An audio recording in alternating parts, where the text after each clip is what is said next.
Vous regardez RTI 1 dans l'actualité de ce jeudi 4 janvier. Le tout premier Conseil des ministres de l'année 2024 s'est tenu ce jeudi. Il a été dirigé par le président de la République, Alassane Ouattara. Le seul point inscrit à l'ordre du jour de ce Conseil des ministres a porté sur les échanges de vœux de Nouvel An entre le président de la République et le Premier ministre Robert Begré-Mambé et l'ensemble de son gouvernement. La rédaction de RTI 1 poursuit le décryptage du discours à la nation du chef de l'État le 31 décembre dernier. Ainsi donc, après le volet politique et social, vous aurez donc droit au décryptage économique de son adresse à la nation, avec des perspectives pour notre pays qui restent prometteuses en dépit de la conjoncture économique mondiale difficile. Et puis le président Alassane Ouattara a décidé d'offrir à l'Afrique et au monde la meilleure CAN jamais organisée. Des propos du chef du gouvernement Robert Begré-Mambé qui s'exprimait ainsi ce jeudi en marge d'une rencontre avec une frange importante de la jeunesse ivoirienne. Il a annoncé le déploiement de 20 000 bénévoles engagés pour la CAN 2023. Mesdames et messieurs, bonsoir. Nous ouvrons ce journal avec le palais de la présidence de la République où il s'est tenu ce jeudi le premier conseil des ministres de l'année. Il s'est agi essentiellement d'échanges de vœux entre le chef de l'État et le Premier ministre et chef du gouvernement. Le compte rendu de Viviane Aïma. C'est une atmosphère joyeuse, faite d'échanges de vœux et d'accolades qui a entouré la tenue ce jeudi 4 janvier du premier Conseil des ministres de l'année 2024 au palais présidentiel. Présidé par le président de la République Alassane Ouattara, ce premier Conseil des ministres lui-même n'avait qu'un seul point à son ordre du jour, l'échange de vœux entre le Premier ministre, chef du gouvernement, et le président de la République. Je voudrais ainsi, Excellence Monsieur le Président de la République, vous adresser au nom du gouvernement et en mon nom propre nos vœux les meilleurs pour l'année 2024. Des vœux de santé, de paix et de bonheur pour vous, votre épouse, Madame la Première Dame Dominique Ouattara, ainsi que pour toute votre famille et tous vos proches. Puisse Dieu, le Tout-Puissant, le Miséricordieux, continuer de vous accorder sa faveur dans la conduite de votre lourde mission de développement économique et social de la Côte d'Ivoire, afin d'offrir aux Ivoiriennes et aux Ivoiriens une nation unie, prospère, avec des conditions de vie meilleures. Excellence, vous avez, lors de votre adresse à la nation le 31 décembre dernier, présenté les défis qui seront les nôtres au cours de cette année et les années à venir. Excellence Monsieur le Président de la République, l'année 2024 est une année cruciale de la mise en œuvre du PND 2021-2025. Avant-dernière année de ce plan, il s'agira pour le gouvernement de redoubler d'efforts pour l'atteinte des grands projets visés. Les actions concrètes pour la poursuite de la réalisation de votre grande ambition pour vos concitoyennes et concitoyens font l'objet de la feuille de route 2024 du gouvernement. Celle-ci vous sera présentée en même temps que le bilan de l'action gouvernementale en 2023 à l'occasion du prochain Conseil des ministres. Ces deux documents ont fait l'objet de travaux de validation par les équipes interministérielles. Le gouvernement a clairement saisi les caps que vous avez bien voulu fixer lors de votre adresse à la nation pour une action gouvernementale efficace et efficiente, afin de répondre aux attentes légitimes de nos concitoyens. C'est au nom de chacune et de chacun des membres du gouvernement ici présents que je veux m'engager à ne négliger aucun effort en vue de mener avec dévouement et rigueur ces actions stratégiques pour la bonne marche de notre nation et la pleine réalisation de votre ambition pour la Côte d'Ivoire. Je voudrais à mon tour vous adresser mes sincères remerciements pour les vœux chaleureux que vous avez bien voulu former à mon endroit, ainsi qu'à celui de la Première Dame et du vice-président de la République. En retour, je forme à l'endroit de chacune et de chacun de vous, ainsi qu'à vos familles respectives, mes vœux de bonne et heureuse année 2024. Je vous souhaite tout particulièrement, ainsi qu'à l'ensemble de vos collaborateurs, une année de santé, de bonheur, de prospérité et de succès personnel et professionnel.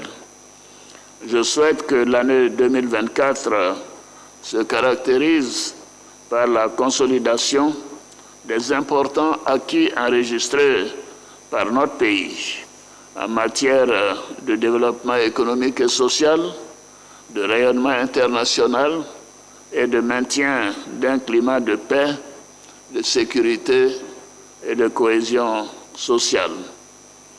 Monsieur le Premier ministre, chef du gouvernement, je me félicite de la présentation prochaine, comme vous l'avez indiqué en Conseil des ministres, du bilan détaillé de la gestion 2023 et de la feuille de route pour l'année 2024. Ces instruments de gestion et de mesure de la performance de l'action gouvernementale constitueront des outils utiles pour accélérer la mise en œuvre de nos engagements majeurs pour l'année 2024, tant au titre du plan national de développement, le PND 2021-2025, que de notre programme de gouvernement couvrant cette période. C'est ainsi que nous pourrons réaliser les grands chantiers de notre projet de société intitulé « Une Côte d'Ivoire solidaire » afin de continuer d'améliorer nos performances économiques ainsi que les conditions de vie de nos concitoyens. Il nous faut poursuivre nos efforts dans les secteurs sociaux, notamment pour l'amélioration continue de l'accès à l'éducation, à la santé et à l'électricité. S'agissant de l'électricité, je comprends les préoccupations de nos concitoyens. Cependant, je voudrais ajouter que l'augmentation du prix de l'électricité était malheureusement une nécessité pour maintenir la quantité et la qualité de l'électricité que nous produisons dans notre pays. Je voudrais d'ailleurs souligner qu'en dépit de cette hausse, la Côte d'Ivoire reste l'un des pays en Afrique où le prix au kilowattheure est le plus bas et aussi l'un des pays où les coupures d'électricité sont les plus faibles sur l'ensemble du continent. Nous devons être fiers de ce que nous avons accompli dans ce domaine, avec l'électrification à près de 100% et notamment l'électrification de tous les villages de plus de 500 habitants. Je crois que c'est une performance qu'il faudrait saluer et je vous félicite, Monsieur le Premier ministre. Gouverner, c'est prévoir et c'est assumer. Donc cette augmentation est une nécessité et vous avez bien fait de la mettre en œuvre. Nos efforts doivent également intégrer l'accès à l'eau potable, le reprofilage des pistes rurales et l'accès à l'emploi, ainsi que l'autonomisation des jeunes et des femmes. Comme je l'ai indiqué dans mon adresse à la Nation le 31 décembre dernier, je vous demande d'accélérer l'élaboration et la mise en œuvre des projets visant à améliorer la production des principales denrées alimentaires que nous consommons. Cela devra se faire dans une approche intégrée des différentes étapes des filières de la production à la consommation, en synergie d'action des membres du gouvernement concernés. Cette approche nous permettra de mieux maîtriser le coût de la vie, notamment en ce qui concerne les produits alimentaires. Et là, je voudrais souligner que nos productions alimentaires sont achetées par certaines personnes qui les exportent dans les pays voisins à des prix particulièrement élevés. Donc je demande au ministre compétent de mettre en œuvre nos mesures de restriction des exportations jusqu'à nouvel ordre. À cet effet, je voudrais vous demander, Monsieur le Premier ministre, de coordonner l'élaboration d'un document qui consolide l'ensemble des projets agricoles en cours et à venir sur le territoire national. Il s'agit de mieux assurer leur suivi ainsi que la mobilisation cohérente des financements pour plus d'efficacité dans notre marche vers la souveraineté alimentaire. Bien évidemment, une fois que nous serons satisfaits de l'impact de la production nationale sur les prix à l'intérieur et sur le coût de la vie, nous pourrons en ce moment-là envisager les exportations. Nous devons œuvrer à mieux communiquer sur nos résultats et faire en sorte que notre action touche encore plus l'ensemble de nos concitoyens dans leur quotidien. Je demande également à Monsieur le Premier ministre et au gouvernement de maintenir nos efforts pour consolider les avancées en matière d'action climatique reconnues au cours de la récente COP28, notamment en mobilisant davantage les opportunités de financement dans ce domaine pour l'énergie solaire. Et je voudrais à nouveau féliciter le vice-président pour tous les contacts qu'il a pu nouer et tous les engagements qui ont été pris pour nous venir en aide dans ce domaine important. Monsieur le Premier ministre, Mesdames et Messieurs les ministres d'État, Mesdames et Messieurs les ministres, comme vous le savez, nous sommes à moins de 10 jours de l'ouverture de la 34e édition de la Coupe d'Afrique des Nations, la CAN. Je vous engage à nouveau à redoubler d'efforts et de vigilance pour un succès éclatant de cette compétition. J'ai été heureux de voir que le vice-président et vous-même, vous avez fait le tour des villes concernées pour vous assurer que les choses sont bien au point. Toutes mes félicitations à vous et aux membres du gouvernement qui vous ont assisté dans cette tâche. Nous devons montrer notre capacité à nous unir pour faire rayonner notre pays. Nous devons aussi réserver un accueil des plus chaleureux aux différentes équipes nationales et aux supporters qui prendront part à cette grande messe du football africain. Je sais que je peux compter sur chacun et chacune de vous et sur l'ensemble de nos concitoyens et des populations vivant en Côte d'Ivoire. Ce premier Conseil des ministres de l'année marque donc le départ des activités gouvernementales qui ne connaîtront pas de répit malgré le déroulement de la CAN. Et on s'intéresse maintenant au décryptage économique du discours à la nation du chef de l'État. La Côte d'Ivoire fait preuve de résilience malgré la conjoncture mondiale. Les projets d'infrastructure, le programme économique financier avec les bailleurs de fonds, la souveraineté alimentaire et les produits pétroliers sont les points abordés par le chef de l'État lors de son discours à la nation. Un volet économique optimiste, nous rapporte Lansine Bakayoko. Inflation mondiale, durcissement des critères d'accès au crédit, forte pression sur les taux d'échange et les coûts d'emprunt, diminution des budgets d'aide au développement. Bref, malgré toutes ces rigidités, la Côte d'Ivoire consolide ses relations privilégiées avec ses partenaires nationaux et internationaux, grâce notamment aux vigoureuses réformes structurelles entreprises.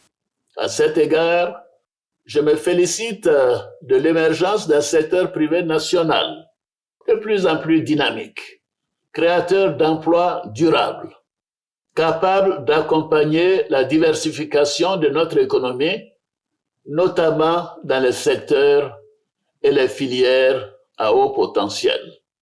J'encourage nos entrepreneurs nationaux, des futures grandes entreprises, comme des petites et moyennes entreprises à investir dans le domaine de la production vivrière pour rendre effectives nos politiques de souveraineté alimentaire. Preuve de cette rigueur dans l'ordonnancement budgétaire, la bonne exécution du programme économique et financier, couronné par un accord de 40 mois pour 2000 milliards de francs CFA, conclu en avril 2023. Résultat, 7% de croissance projetée en 2024. Une projection certes ambitieuse, mais réalisable au regard des bonnes perspectives adossées à la mise en production du gisement baleine, 15 000 barils jour supplémentaires qui vont porter la capacité à 45 000 barils jour. Baleine, un réservoir de gaz naturel aussi. Ce gisement fournira, à partir de 2026, près de 200 millions de pieds cubes de gaz pour porter la capacité nationale de production de gaz naturel à près de 430 millions de pieds cubes, contribuant ainsi à une meilleure maîtrise des intrants nécessaires à notre production d'électricité. Ainsi, notre ambition de faire de la Côte d'Ivoire un hub énergétique dans la sous-région se concrétise chaque jour. L'exploitation de baleines devrait intégrer les exigences environnementales et surtout les intérêts des générations futures. Au niveau des chantiers d'infrastructure, plusieurs ouvrages routiers ont été exécutés afin d'assurer la mobilité et la fluidité du trafic. D'autres projets comme le métro d'Abidjan, le bus transit rapide ou les échangeurs vont être accélérés. L'intérieur du pays est également concerné. Dans le Grand Ouest du pays, les travaux de bitumage des axes routiers Mans-Quibli, Guiglo-Taï seront lancés en 2024. Cette dynamique de renforcement des infrastructures socio-économiques se poursuivra en direction des zones rurales pour soutenir le développement des grands projets agricoles et agro-pastoraux afin d'accroître l'offre de produits alimentaires à des prix abordables. Toute la chaîne administrative sera mise à contribution afin de garantir le succès de tous ces projets agricoles et agro-pastoraux. On poursuit ce journal avec le communiqué du ministère des Finances et du Budget, celui du ministère de l'Intérieur et de la Sécurité. Suite à la publication du rapport de la Cour des comptes sur l'état d'exécution du budget 2022, le ministère de l'Intérieur et de la Sécurité et le ministère des Finances et du Budget tiennent à apporter les précisions ci-après sur le recouvrement effectif de la part fiscale prévue au titre des conventions passeport, visa et carte nationale d'identité. Concernant les passeports et visas biométriques, il est à noter que l'État de Côte d'Ivoire a conclu le 10 décembre 2007 une convention avec Sénédaï pour la production du passeport ordinaire biométrique. Le régime fiscal et les droits à acquitter pour l'établissement du passeport ordinaire sont fixés par l'ordonnance numéro 2009-225 du 24 juillet 2009 et ses textes d'application. Les droits du passeport s'élèvent à 40 000 francs CFA, dont 15 000 francs CFA représentant la part fiscale due aux impôts. Dans le cadre de la mise en œuvre de la convention passeport, un compte dédié a été ouvert dans une banque. Ce compte est régulièrement alimenté pour le recouvrement de la part fiscale revenant à l'État de Côte d'Ivoire. Par ailleurs, la somme de 792 000 francs CFA mentionnée dans le rapport de la Cour des comptes représente uniquement les droits de demande en ligne de visa d'entrée en Côte d'Ivoire acquittés par des requérants à leur arrivée à l'aéroport international Félix Houphouët-Boigny d'Abidjan. S'agissant de la carte nationale d'identité, l'Office national de l'état civil et de l'identification Onessi est chargé depuis sa création en 2019 de la délivrance de la carte d'identité. À cet égard, le montant de 5 000 francs CFA exigé pour l'obtention de la carte nationale d'identité est affecté aux frais de production et aux charges de fonctionnement de l'Onessi. Les comités en charge du suivi des conventions passeport, visa et carte nationale d'identité veillent à la bonne application des dispositions contractuelles. Le ministère de l'Intérieur et de la Sécurité et le ministère des Finances et du Budget invitent toute personne désireuse d'obtenir des informations complémentaires à se rapprocher de leurs services compétents. Fait à Abidjan le 4 janvier 2024, signé le ministre des Finances et du Budget, Adama Coulibaly, et le ministre de l'Intérieur et de la Sécurité, Diomandé Vagondo, général de corps d'armée. Depuis quelques jours, sinon quelques jours avant l'ouverture officielle de la CAN 2023, l'heure est à la mobilisation de toutes les composantes de la société ivoirienne. Le Premier ministre était cet après-midi au Palais de la Culture de Treichville à la rencontre des bénévoles et des volontaires engagés pour la CAN 2023. Robert Beurré-Mambé les a appelés à être des ambassadeurs de la compétition. Reportage. Est-ce que vous êtes prêts pour la CAN? Ils sont tous prêts pour la CAN 2023. Au Palais de la Culture de Treichville, c'est un échantillon représentatif de la jeunesse ivoirienne qui a répondu à l'appel du Premier ministre et du COCAN. Une mobilisation réussie en partie grâce au soutien de l'Agence française de développement. Donc sur les 20 000 bénévoles financés par le gouvernement, l'AFD en finance 10 000 via le contrat de désendettement et de développement. Donc au-delà d'une participation des jeunes aux festivités, on les accompagne, on participe, on contribue à leur fournir des supports de communication, des kits. Nous, ce qui est important, c'est de les former, de les sensibiliser sur des sujets, des thématiques cruciaux dans la vie de tous les jours. Cheville ouvrière de cet événement, le ministre de la Promotion de la Jeunesse n'a pas manqué de souligner l'engagement du chef de l'État aux côtés de la jeunesse ivoirienne. L'État de Côte d'Ivoire va contribuer à hauteur de 1,2 milliard de francs CFA. L'Agence française de développement à travers le CDD contribue à hauteur de 500 millions de francs CFA.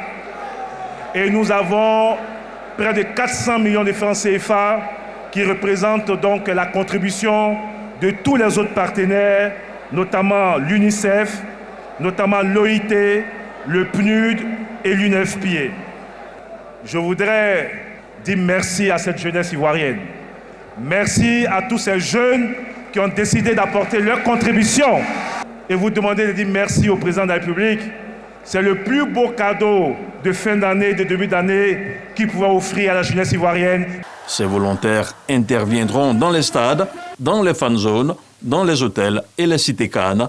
Leur travail sera de se mettre au service des délégations, des joueurs et des spectateurs. Le Premier ministre Robert Beurré-Mambé leur a prodigué de précieux conseils. Notre pays a encore la chance d'organiser la 34e édition de la Coupe d'Afrique des Nations. Et le président Alassane a décidé d'offrir à l'Afrique et au monde la meilleure CAN qui ait jamais été organisée. Nous notons que vous serez plus de 20 000 bénévoles engagés pour la CAN. Notre rôle sera de bien nous occuper de vous tous les jours et de bien nous occuper de vous à la fin de la CAN. Ce sont les différents matchs à domicile des éléphants de Côte d'Ivoire qui ont permis la formation de ces volontaires, des volontaires et des bénévoles qui viennent solennellement de prendre l'engagement devant la nation pour la réussite de la CAN.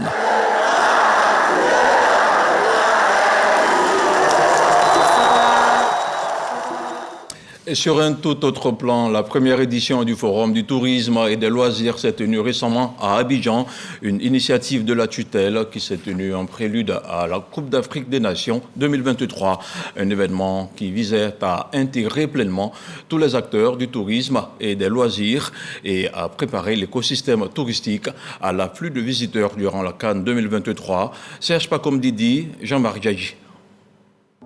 Le ministère de tutelle décide de faire du tourisme et des loisirs un tremplin pour la Coupe d'Afrique des Nations 2023.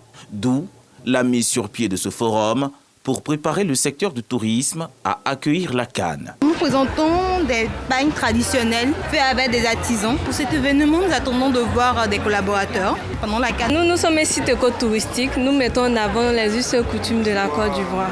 Montrons aussi notre particularité qui est de mettre en avant les us et coutumes de la Côte d'Ivoire. Je découvre qu'à partir de bon nombre de produits locaux, beaucoup de parfums qui en thé, qui en sirop, en amuse-gueule, peuvent compétir avec les produits qui nous arrivent d'ailleurs. On a tout pour la CAN. On invite aussi toute la population africaine, en fait tous ceux du monde de venir à cette CAN qui sera vraiment exceptionnelle. Après un tour d'horizon des différents stands, le ministre Siandou Fofana souligne l'importance stratégique du tourisme et des loisirs dans le contexte de la CAN. L'État a suffisamment mis des moyens pour réussir cette CAN et en retour, ce sont les activités d'hébergement, d'hôtellerie, de transport touristique, de loisirs, de restauration et, que sais-je, l'ensemble de tous les intervenants, directement ou indirectement, qui soient impactés. Et pour les aider, le gouvernement a pris l'engagement de prendre un arrêté pour rendre obligatoire l'achat de tous les produits made in Côte d'Ivoire pour 60 à 70% dans tous les établissements accueillants du monde. Le ministre Siandou Fofana annonce également la tenue annuelle du Forum du tourisme et des loisirs avec tous les acteurs pour créer des opportunités d'affaires.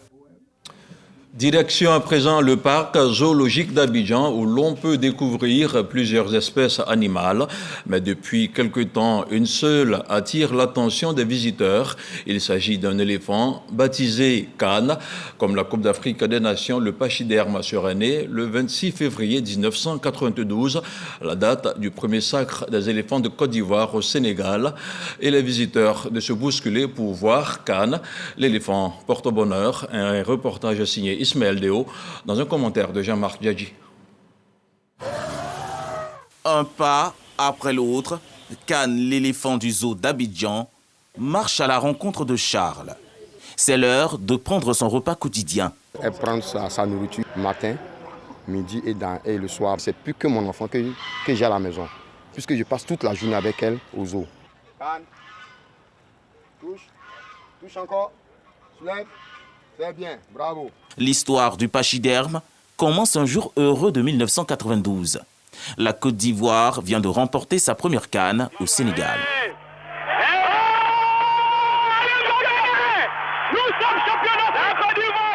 Le jour de sa naissance, il y a eu des phénomènes naturels. Il y a eu la combinaison de la pluie et du soleil. Bon, nous avons trouvé cela curieux. Et autour de 10h, 11h, nous avons assisté à la naissance de notre bébé éléphant. Et c'est ce jour que l'équipe nationale de Côte d'Ivoire a remporté la Coupe d'Afrique des Nations, la CAN. Alors nous ne sommes pas allés chercher loin pour baptiser notre symbole. Donc nous avons appelé notre éléphanto CAN.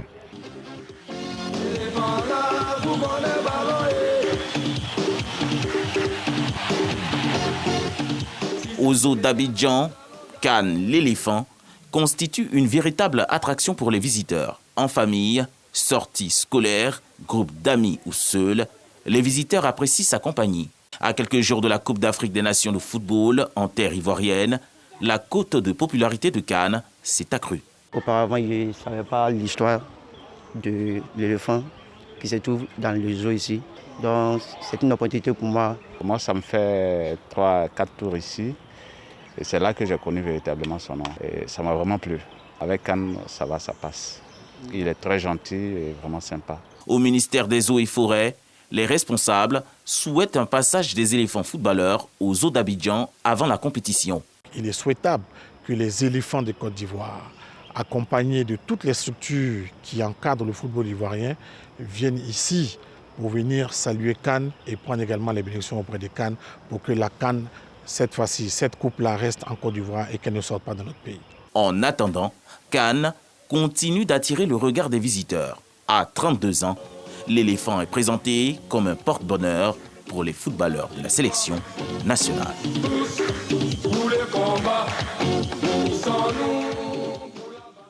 Un reportage à revoir sur RTI 1. Autre chose à présent, le ministre d'État, ministre de l'Agriculture et du Développement rural, était à la rencontre de la population de plusieurs villages de la région du Gontougo. Kobena Kwasi Adjoumani leur a parlé de développement. Une cérémonie qui a pris l'allure d'une session de présentation de vœux pour le Nouvel An. Un reportage d'Emaniamia. Déferlement humain chez le ministre d'État Kobena Kwasi Adjoumani à Amanvi, sous-préfecture du département de Tanda.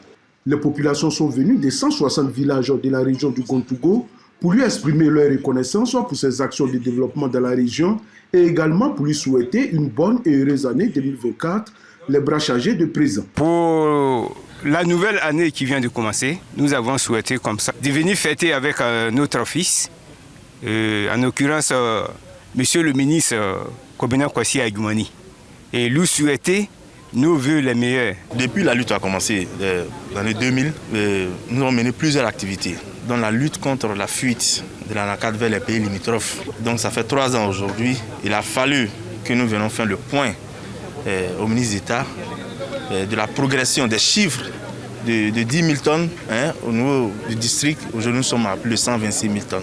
Cette démarche des populations a été fort appréciée par le ministre d'État Kobena Kwasi Adjoumani, qui a profité de l'occasion pour leur présenter également ses vœux les meilleurs pour le nouvel an. Nous avons profité donc de la présence de nos chefs, des jeunes, des femmes, pour parler de cohésion sociale, pour parler d'entente et surtout de paix. Parce qu'aucun développement ne peut s'obtenir dans la déchirure, dans la division. Le ministre d'État, ministre de l'Agriculture, du Développement rural et des productions vivrières, a saisi la tribune pour donner la quintessence du discours du chef de l'État Alassane Ouattara à ses visiteurs, qui selon lui était rempli d'espoir pour les Ivoiriens. Une conférence de presse du Rassemblement des oufouettistes pour la paix et la démocratie, RHDP, s'est tenue ce jeudi à Abidjan. Les bilans du sommet RenewPAC 2023 et celui de l'Assemblée générale des libéraux d'Afrique qui se sont déroulés à Dakar, au Sénégal, en décembre dernier, ont été dressés. Plus de détails avec Carmel Dia et Jamar Djadji. Les organisations libérales ivoiriennes, avec à leur tête le RHDP, furent au rendez-vous du 2e sommet RenewPAC et de l'Assemblée générale des libéraux d'Afrique le mois dernier. 2 événements qui ont permis aux libéraux ivoiriens et du monde d'échanger sur plusieurs thématiques, à savoir l'immigration, l'emploi des jeunes et la démocratie. 1 mois après ces rencontres, Sidi Timoko Touré fait l'état des lieux et présente les acquis. Les travaux de réflexion du sommet RenewPAC 2023 ont permis de discuter des questions d'intérêt pour l'Europe et l'Afrique. En tant que représentants du RHDP, nous avons partagé notre expérience sur l'adaptation des valeurs libérales dans le contexte africain.